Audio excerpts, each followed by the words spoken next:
My brother-in-law raised his glass to toast my sister's well-deserved inheritance before the cake was even cut, and I watched her press the cottage keys to her chest like she'd won a lottery she'd been rigging for years.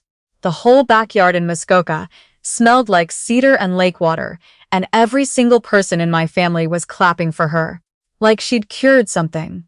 My sister has always been the one people clap for. I learned that lesson so early. I don't even remember learning it. I just remember knowing it, the way you know which stair in your childhood house creaks. I'm Whitney Caldwell. I was 34 that summer, and I'd spent most of my adult life building a quiet, steady accounting practice out of a converted bedroom in my condo in Barrie, the kind of business that doesn't make headlines but pays its taxes on time and never bounces a check. My younger sister, Brielle, had spent most of her adult life being adored. Not officially. My parents would have denied it under oath. But everyone in our family had quietly agreed, the way families do without ever holding a vote, that Brielle was the one who mattered more. If I brought home a 90 on a report card, my mother said, good. If Brielle brought home a 74, my father took her for ice cream. When I got my CPA designation, there was a card. When Brielle dropped out of her second college program to find herself, doing yoga retreats in Tofino, my parents wired her rent money and called it an investment in her wellness. I stopped keeping score around 25. You can only watch a game be rigged so many times before you realize the scoreboard was never the point. The cottage, at the center of all this, the one Brielle was now clutching the keys to like a trophy, belonged to our grandfather, Eldon. He'd built it himself, plank by plank, back in the 60s, on a stretch of granite shoreline on Lake Joseph that would now be worth more than most houses in downtown Toronto. I grew up there every July. I learned to canoe off that dock. I learned to gut a pickerel at that dock too. My grandfather standing behind me with his hand over mine, patient in a way nobody else in my family ever bothered to be. Everyone assumed the cottage would go to Brielle eventually. Nobody questioned it. Not even Brielle. Especially not Brielle. She'd been talking about the cottage like it already had her name on the deed since she was maybe 19. 2 weeks before the party, she called me while I was reconciling a client's quarterly statements. The phone wedged against my shoulder.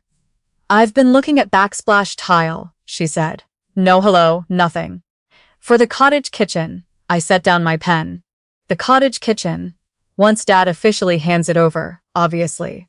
She laughed, light and certain, like the punchline to a joke only she was in on. I'm thinking subway tile, classic. Timeless. I didn't say anything for a second. I was thinking about Grandpa Eldon standing at that same kitchen counter, teaching me how to make his pancake batter from scratch. No recipe, just feel.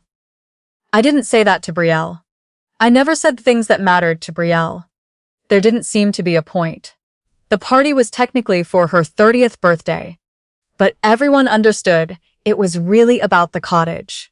My parents had rented a small fleet of pontoon boats to ferry the extended family across from the marina, because apparently a 45-minute drive around the lake wasn't dramatic enough.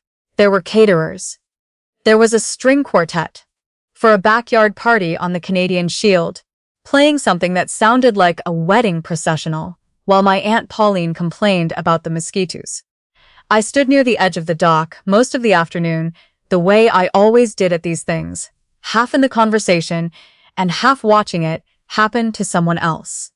At one point, I overheard a cluster of cousins discussing renovation plans like the deed was already notarized. She'll definitely redo the dock, one of them said. Maybe put in one of those floating swim platforms. Nobody phrased it as a possibility. It was already fact in their minds, settled, filed away. Around 6, as the light started going gold over the water, my father tapped his glass with a fork.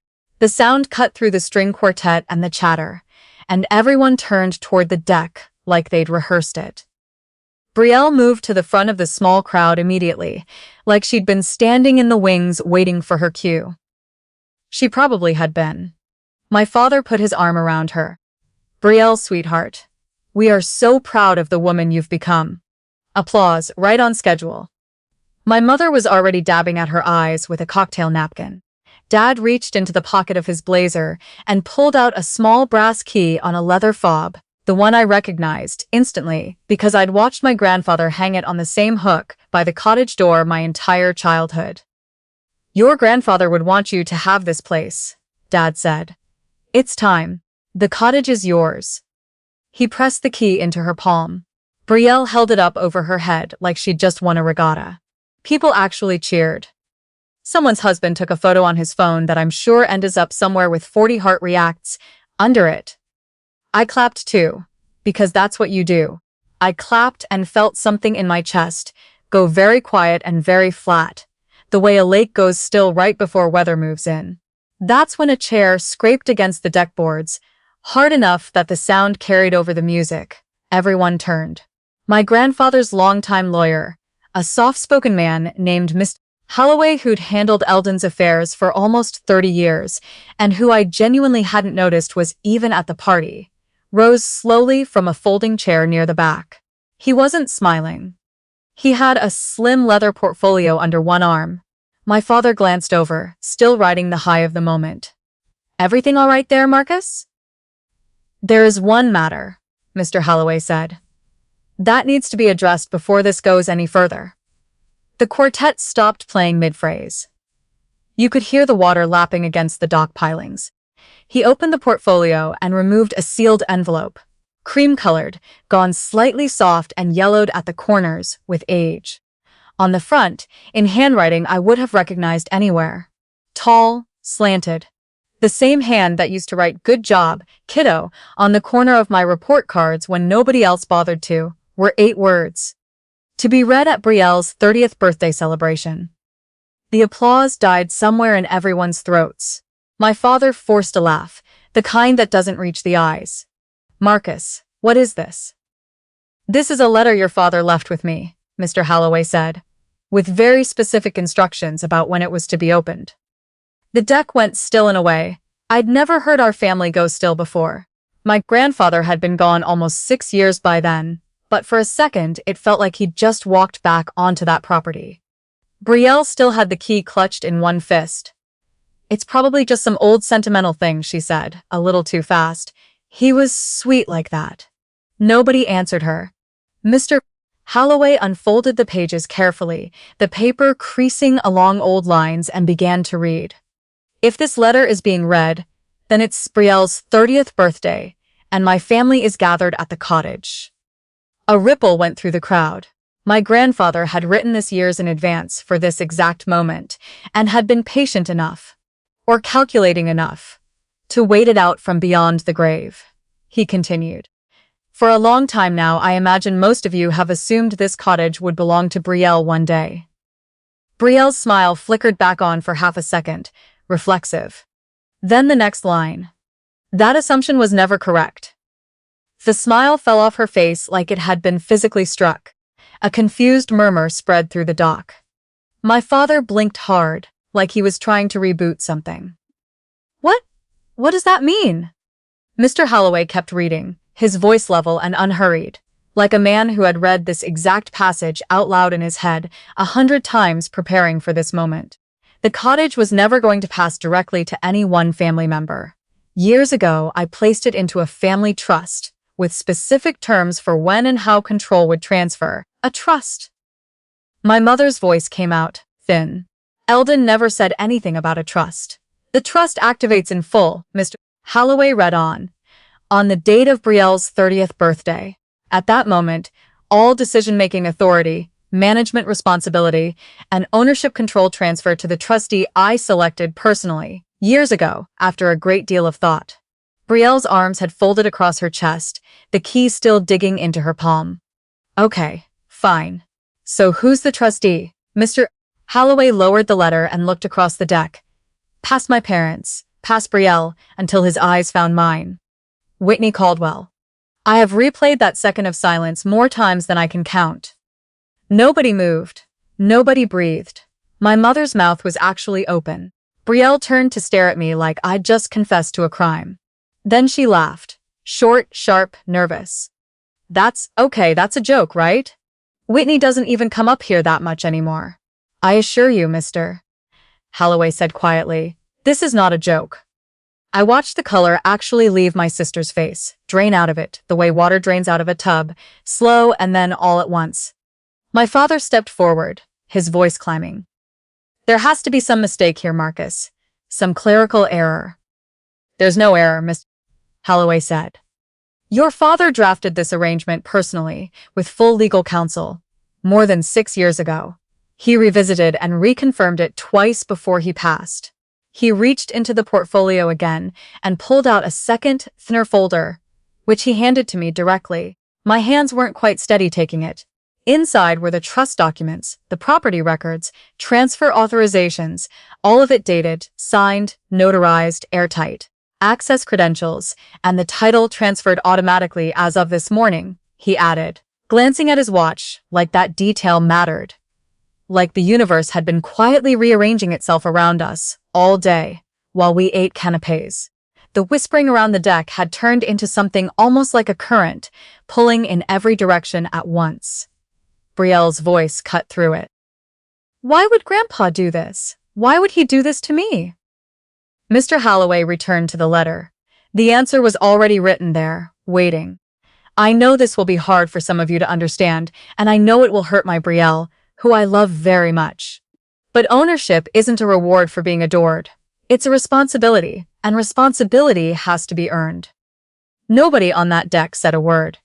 Brielle has so many wonderful qualities. Warmth, charm, a gift for making people feel good. But trust isn't built from charm. It's built in the small, unglamorous moments nobody applauds for. Whitney has shown me those moments, year after year, without ever once asking to be noticed for them. My throat closed up so fast I had to look down at the dockboards. I was thinking about the summer I was 19, and my grandfather's knees had gone bad. And I was the one who drove up every second weekend that whole season to help him split firewood and restain the deck, while Brielle texted that she wasn't really an outdoorsy person right now. I'd never told anyone that. I hadn't thought he'd noticed either. Apparently, he'd noticed everything. Brielle's eyes had gone glassy and furious at the same time.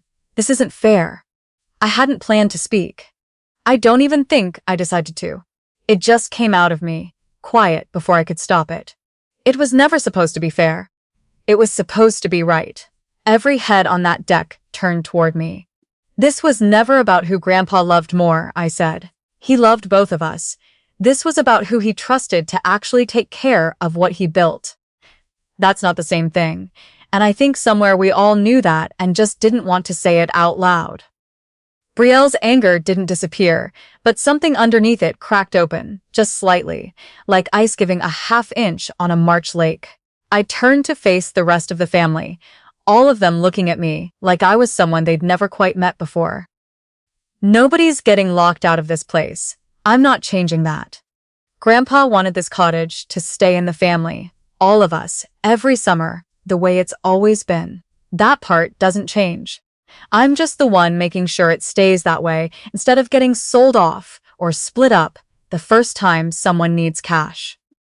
I watched my mother's face soften first, the same way it used to soften when I was a kid and did something good that nobody had bothered to clap for.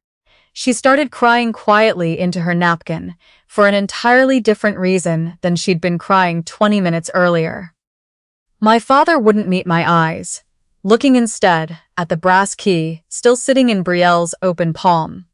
The one that, as of that morning, technically didn't open anything she controlled anymore. The sun kept dropping behind the tree line on the far shore, throwing that long gold light across the lake that Muskoka does better than anywhere else in the country. And for the first time in my entire life, nobody at a family gathering was looking at Brielle. They were looking at the folder in my hands. Because for 30 years, everyone in my family had assumed my grandfather's cottage would go to the granddaughter. Everyone loved the most without trying. In the end, quietly, patiently, exactly the way he'd lived his whole life. He'd left it instead to the one he'd actually watched, the one who showed up, the one he trusted.